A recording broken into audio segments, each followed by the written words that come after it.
le roi Mohamed VI, que Dieu soit satisfait de lui, a prouvé à suffisance pour tous ceux qui suivent l'actualité internationale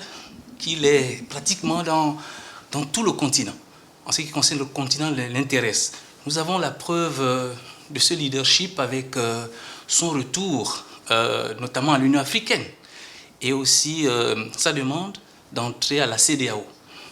C'est une preuve à suffisance que le roi Mohamed VI s'intéresse à tout ce qui touche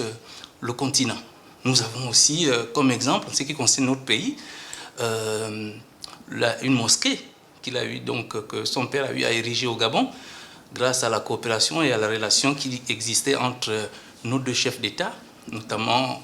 le chef d'État Omar Bongo Ondimba, le défunt, et le roi Hassan II. Donc cette mosquée est tout un symbole de notre coopération qui prouve à suffisance que nous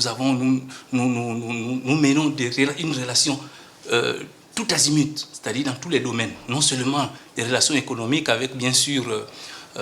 des investisseurs marocains qui investissent dans tous les domaines de télécommunications, de banques,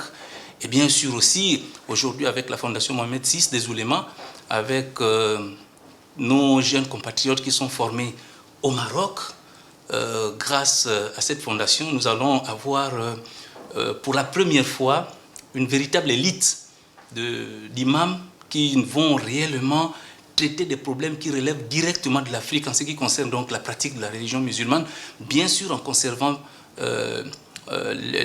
l'essence même du Coran et des traditions du prophète Mohammed sallallahu alayhi wa sallam. Donc nous disons que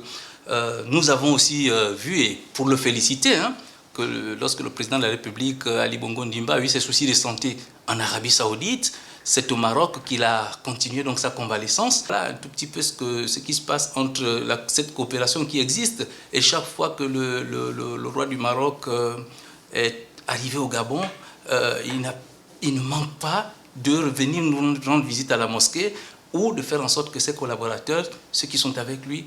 se présentent à la mosquée et voient dans quelles conditions ils peuvent apporter encore quelques améliorations au niveau donc de la mosquée Hassan II, et avec les imams aussi, quelques lectures du Coran qui sont aussi récompensées par quelques prix, bien sûr, de la part du royaume.